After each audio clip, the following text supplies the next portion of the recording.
So picture this. You are a traveler, completely out of your element, and you are stranded in this brutal, howling blizzard on the English moors. Oh, sounds miserable already. Right. It gets worse. You manage to find shelter at this isolated, decaying farmhouse. But the inhabitants they're completely hostile. Right, there's no warm welcome there. None at all. The atmosphere is suffocating, and you are shoved into this strange enclosed oak-paneled bed just to get away from them. Which, I mean, that immediately strips away any sense of safety or civilization. The environment itself is just deeply hostile. Exactly. And then, right in the middle of the night, you are jolted awake. There's this sound like a tree branch scraping against the window glass. So you smash your hand through the pane to snap the branch. But when you reach out into the storm, you don't grab wood. Oh, wow. Yeah, you feel the icy, desperate fingers of a ghostly child locking onto your wrist. And this voice, sobbing through the broken glass, begs, "Let me in, I've been wandering for 20 years. I mean, it is arguably one of the most visceral, terrifying openings in literature. It really is. Because we are talking about physical cold meeting supernatural terror. But, more importantly, it establishes a world where the past absolutely refuses to stay buried. That is so true. So welcome to this deep dive. Today, we are looking at a really rich, dark stack of sources analyzing Emily Brontë's absolute masterpiece, Wuthering Heights. Yeah, classic. Right. Now, if you're familiar with the basic premise, you probably know the names Heathcliff and Catherine.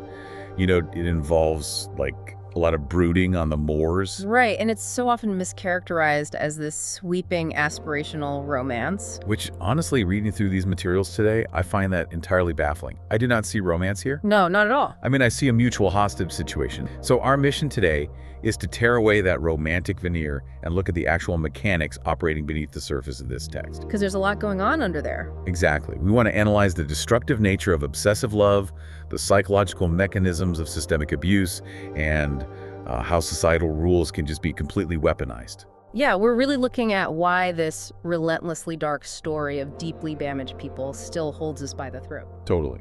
So, to understand how we even get to a ghost crying at a window, or, why the present-day inhabitants of that farmhouse are locked in such misery. We have to bypass the typical chronological plot summary. Right. And look straight at the foundational concept, which is the incubation of malice. How do you actually construct a monster? Yes, let's focus on that incubation. Yeah. Because the catalyst is the arrival of an outsider.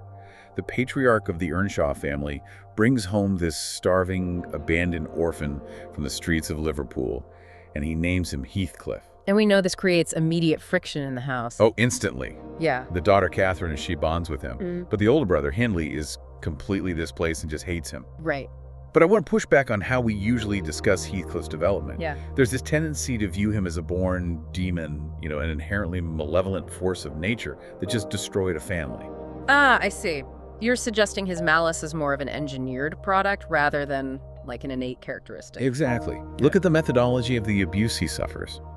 After the father dies, Hindley inherits Wuthering Heights and immediately uses his institutional power to downgrade Heathcliff. Yeah, he really leans into that power. He does. Hindley doesn't just beat him physically. He strips him of his education. He bans him from the family table. He basically forces him to work as a farm laborer. Right. It's not just a sudden explosion of anger from Hindley. It is a calculated systemic marginalization. Heathcliff is like a pressure cooker placed on a high stove with the release valve just welded shut. That is a great way to put it. And, the denial of education is the critical component there. How so? Well, Hindley is actively dismantling Heathcliff's cognitive map of the world. By removing language, literature, and intellectual development, you literally remove a child's ability to process trauma. Oh, wow. Or even to articulate their grief. You reduce their world to mere survival and raw, unrefined emotion. That makes so much sense. Hindley is basically teaching Heathcliff that human interaction is just a zero-sum game of dominance and submission. So he takes a vulnerable mind, trains it to fight for scraps in the mud, and then society acts shocked when that mind learns to bite the hand that starves it. Exactly. And there is this chilling detail in the source texts that illustrates this perfectly. Even as a young boy, enduring these daily beatings, Heathcliff tells the housekeeper he doesn't care how long he has to wait. Right, he's incredibly patient. Yeah, as long as he figures out the absolute best way to exact his revenge. He specifically says he wants to do it himself rather than leaving it to God. And that patience is what separates a systemic trauma response from mere anger, because anger is hot and impulsive. Right. What Hindley installs in Heathcliff is this cold, calculating wrath. The systemic abuse doesn't break Heathcliff's spirit.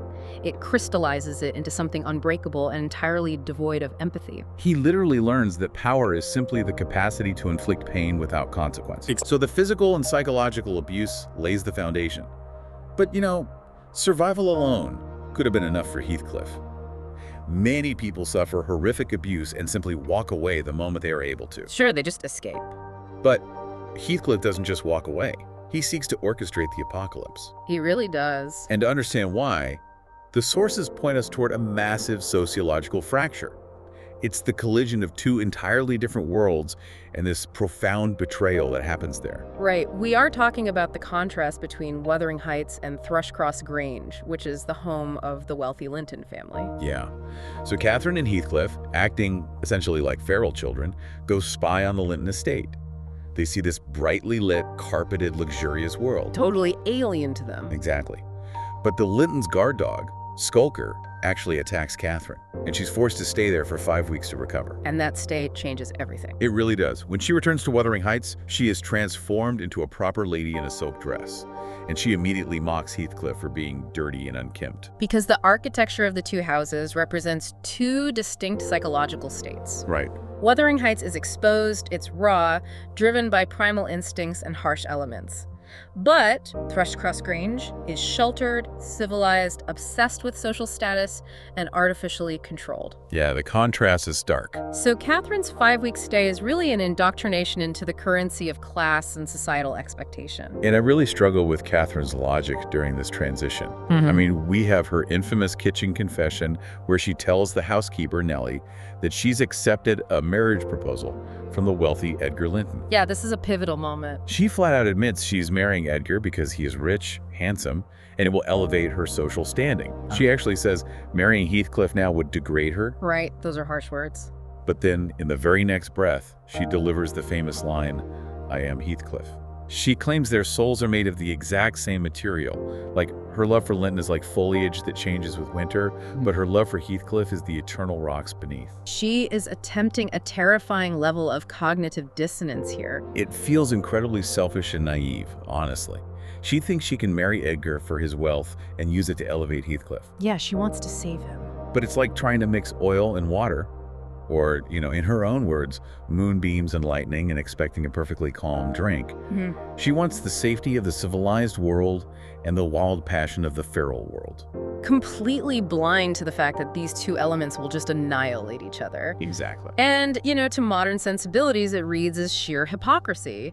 But if we examine the socioeconomic realities of a 19th century woman, her choices are brutally limited. That's true. Her options weren't exactly open. Right. Catherine's fatal flaw is her belief that she can cleanly bifurcate her identity. She assumes she can perform the societal avatar of Mrs. Linton, a woman of wealth and status, while keeping her spiritual core tucked away safely. But Heathcliff overhears only the first part of that speech.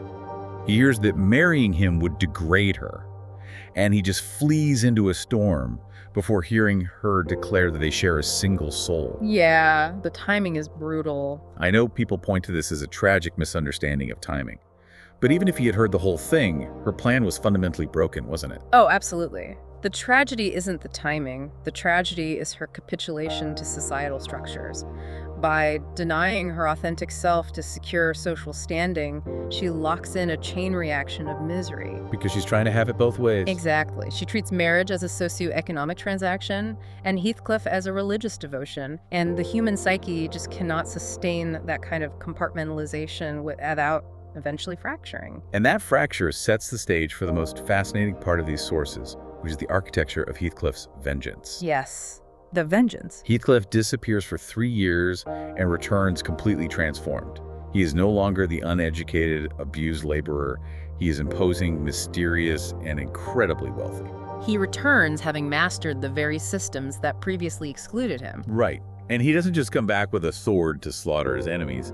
He initiates what is basically a hostile corporate takeover of their entire bloodlines. It's so methodical. He operates like a malicious computer hacker. Yeah. He identifies the source code of their aristocratic society, the gambling debts, the inheritance laws, the marriage contracts, and he uses their own firewalls to lock them out of their own lives. Because the mechanism of his revenge is deeply tied to the legal and economic realities of the era. Yeah. He moves back in with his former abuser, Hindley, who is now this grieving, alcoholic widower. And Heathcliff doesn't murder Hindley. He encourages the addiction. He just feeds it. Right. He plays cards with him night after night, funding the gambling until Heathcliff holds the mortgage to Wuthering Heights. He legally expropriates the estate where he was once treated like a slave. He uses the civilized concept of a mortgage to enact savage retribution. It's brilliant in a terrifying way. And then he targets the Lintons. He recognizes that Edgar's sister, Isabella, has this naive romantic infatuation with him. Right. And he openly states he has no pity for her and will crush her, yet he manipulates her into eloping anyway. He manufactures a loveless, spiteful marriage for the sole purpose of legally tying himself to the Linden family and torturing Edgar. Exactly. It is systemic, legalized sadism. Which brings us to the inevitable collision between Heathcliff and Catherine. Yeah. She's pregnant. Her mind is completely unraveling from the strain of trying to be two different people, and Heathcliff sneaks in to see her. This scene is intense. This is the scene that really destroys the sweeping romance theory for me. Oh, for sure. They do not offer each other forgiveness or peace. They viciously assign blame for their mutual destruction. Yeah, Catherine accuses Heathcliff and Edgar of killing her, and Heathcliff fires back that she killed herself by betraying her own nature. He tells her he can forgive what she did to him, but he can never forgive what she did to herself. It's just devastating. And then, as she is dying, he literally demands that she haunt him. He prays for her to drive him mad, screaming that he cannot live without his soul. Which perfectly recontextualizes the ghost at the window from the beginning of our discussion. Oh, right. He doesn't want her to rest in peace. Peace would mean separation. He demands a haunting because a haunting is a continued relationship. Wow. The agony of being driven mad by her ghost is preferable to the void of her absence. But the terrifying thing is that her death doesn't act as a release valve. Like, at this point, is this even about love anymore, or is it just mutually assured destruction? It's definitely the latter. Because his vengeance goes multi-generational. Yeah. Heathcliff's rage acts like a virus. It jumps to the next generation of hosts. He eventually forces Catherine's young daughter, Cathy, to marry his own sickly, dying son, Linton. Right, he orchestrates the whole thing. He locks her in a room. He refuses to let her see her own dying father until she agrees to the marriage. Because under the property laws of the time, by forcing that marriage, and knowing his own son will soon die, Heathcliff ensures that the deed to Thrushcross Grange will legally transfer to him. So he gets everything. He secures total geographic and economic dominance over both families. The ultimate systemic victory. But there is one piece of his strategy that is far more psychological than economic, and that is what he does to Hindley's son, Hareton. Yeah, this is crucial. Hareton is the rightful heir to Wuthering Heights. But when Hindley dies, Heathcliff takes custody of the boy. And he inflicts the exact same degradation on Hareton that Hindley inflicted on him decades prior. Just repeating the cycle. Completely. He keeps Hareton uneducated, rough, and forces him to work as a lowly farmhand. It's a perfect mirror image of his own trauma. But like, why? Is it just petty retaliation against a dead man's kid? It's a really profound psychological mechanism. By recreating the exact conditions of his own abuse and placing someone else in the victim role, Heathcliff is attempting to validate his own past suffering. Oh, I see. He is proving to himself that anyone, even a gentleman's son, would be reduced to a brute under those conditions. It's a twisted way of absolving himself of his own monstrosity. Wow. He's basically saying, look, I didn't become a monster because I was born bad. I became a monster because this environment makes monsters. Let me prove it by making one out of Hareton. But, holding the deeds, hoarding the wealth, degrading the children. The sources note that he eventually finds all of it completely hollow. It doesn't fix anything. It doesn't resurrect Catherine. It doesn't soothe his existential wound. It just ensures everyone around him is as miserable as he is. Because the architecture of vengeance, no matter how brilliantly constructed, is ultimately a tomb. He builds an empire out of his trauma, only to realize he still has to live inside it alone. So zooming out from the 19th century Moors, what are the core insights we pull from this massive, dark narrative. We tracked how the introduction of an unwanted variable into a rigid system incubated profound malice. Yeah, the cycle of abuse. We saw how prioritizing a societal avatar over an authentic identity fractured a life. And we examined how unresolved trauma doesn't just fade away, it weaponizes systems and infects generations. And the enduring relevance of Wuthering Heights really lies in its exposure of the cost of suppressed truths. Definitely. When individuals like Catherine compromise their fundamental nature for comfort, wealth, or societal approval, the resulting dissonance doesn't just harm them, it destabilizes everyone connected to them. You cannot bury a profound truth under a nice silk dress and a real estate portfolio and expect it to stay quiet. It will eventually tap on the window. And Heathcliff demonstrates that mastering the rules of a broken system to destroy your enemies only makes you the supreme ruler of the very system you despise. It is a heavy, relentless lesson. But before we finish today, I want to leave you with one final, deeply unsettling question to turn over in your own mind. It comes from a really subtle detail in how the story resolves. Okay, what is it? We talked about how Heathcliff systematically degraded young Hareton, robbing him of his education, his land, and his future.